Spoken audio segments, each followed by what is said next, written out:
ফারহানা বিথির সঙ্গে দেখা করতে গিয়ে উনি যে আমার সঙ্গে এমন ব্যবহার করবে তা তো কখনোই ভাবিনি। খুশি একটা মন নিয়ে ওনার সঙ্গে দেখা করতে গিয়ে এরকম কষ্ট পাবো আসলে আশা করা যায় না। আসলে সেলিব্রিটিরা ফোনেই সুন্দর, মানে তাদের ব্যবহারটা ফোনেই ভালো লাগে কেন জানি না, বাস্তব জীবনে তাদের জীবন মানে রূপটা যখন পাল্টে যায় তখন সেটা মেনে নিতেও খুব কষ্ট হয়।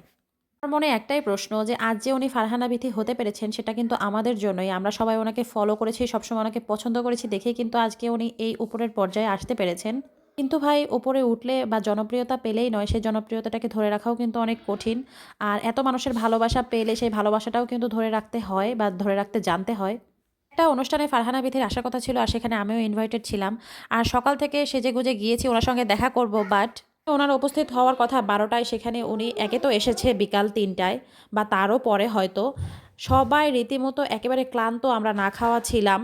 তবুও কষ্ট করে ওয়েট করেছি শুধুমাত্র ওনাকে একটু দেখব বলে, বাট উনি এসেই আগে এত পরিমাণে ব্যস্ত হয়ে গেল। ওকে ঠিক আছে, উনি সেলিব্রিটি মানুষ, উনি ব্যস্ত হতেই পারে, বাট ওনার যে অ্যাটিটিউড, আর উনি সবাইকে বলে রেখেছিল যে কেউ যেন ওনার আশেপাশে না যায়, কেউ যেন ওনাকে ডিস্টার্ব না করে। আর অথরিটি যারা ছিল তাদেরকে উনি বারবার করে বলছিল যে ওনাকে যেন কেউ ডিস্টার্ব করতে না আসে, যার কারণে মাইক্রোফোনে বারবার বলে দেওয়া হচ্ছিল যে কেউ আমাদের সেলিব্রিটির সামনে আসবে না, কেউ ছবি তুলবেন না। ভাইরে, আসলাম আমি সেলিব্রিটির জন্য, দেখা করতেই আসলাম তার সঙ্গে, অথচ সেই যখন বলে দেয় যে না তার সামনে কেউ আসবে না, কেউ ডিস্টার্ব করবে না, তাহলে এটা আসলেই অনেক কষ্টদায়ক। তার সঙ্গে তার যে ফ্রেন্ডরা ছিল তাদের অ্যাটিটিউড দেখলে মনে হচ্ছে ভাই তারা আর কি ফারহানা বিথির ওপর দিয়েও তারা। কথাগুলো অনেকবারই ভেবেছি শেয়ার করব, কিন্তু আমি চাইনি তার ইমেজটা এভাবে ডাউন করতে। কিন্তু সে আমাকে বাধ্য করেছে এবং তার এই আচরণটা আমার মনে হয় এই অনুষ্ঠানে অনেকেরই মনে কষ্ট বা দাগ ফেলেছে। এছাড়াও আরেকটা বিষয়ে আমি অনেক কষ্ট পেয়েছি, সেটা হচ্ছে ওনার দেখানো একটা প্রোডাক্ট ইউজ করেছিলাম, আমরা সবাই কয়েকজন ফ্রেন্ড মিলে একসঙ্গে অর্ডার করেছি।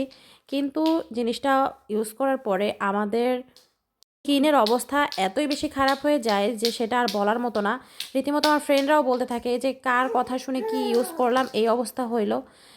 কিছু টাকার জন্য কেন আমরা আরেকজনের ক্ষতি করব, কেনই বা একটা খারাপ প্রোডাক্টের রিভিউ দিব। আমি জানি না, ওনার কাছ থেকে অন্তত এটা আশা করিনি। অন্তত কখনোই আর ওনার দেখানো প্রোডাক্টগুলো এইভাবে আর ইউজ করব না, যেটা আমার স্কিনের ক্ষতি করবে বা অন্যের ক্ষতি করবে। আমাদেরকেও আরও অনেকটা সচেতন হওয়া উচিত যেন আমরা যে কোনো সেলিব্রিটির কথা শুনে তাদের দেখানো প্রোডাক্টগুলো ইউজ না করি বা নিজের স্কিনের এইভাবে ক্ষতি না করি। তো এখন এটাই বলতে চাই যে মানুষের ইমোশন যেহেতু আপনাদের সঙ্গে জড়িত, আপনাদের নিশ্চয়ই তাদের ইমোশনের দিকে খেয়াল রাখা উচিত বা মানুষের সঙ্গে আরও ফ্রেন্ডলি ভাবে চলাফেরা করা উচিত, যেন আপনার ফ্যানরা আপনারই ব্যবহারে এইভাবে কষ্ট না পায়। অথবা তারা আপনার মতো এত বড় ইউজার নয়, তারা হয়তো ছোটোখাটো ইউজার, কিন্তু তাদেরও কিন্তু একটা মন আছে বা তারা কিন্তু আপনাকে সবাই ভালোবাসে। তাই এই ভালোবাসাটার অন্তত মূল্যায়ন করুন। দর্শকদের উদ্দেশ্যে বলতে চাই যে প্লিজ আপনারা এইসব অনলাইনের প্রোডাক্ট ইউজ করা থেকে বিরত থাকুন, নিজেদের স্কিনকে কেয়ার করুন, কিন্তু এইসব রং ফর্সাকারী ক্রিম ইউজ করে প্লিজ নিজের ক্ষতি করবেন না। তো সবাই ভালো থাকুন, সুস্থ থাকুন, আল্লাহ হাফেজ।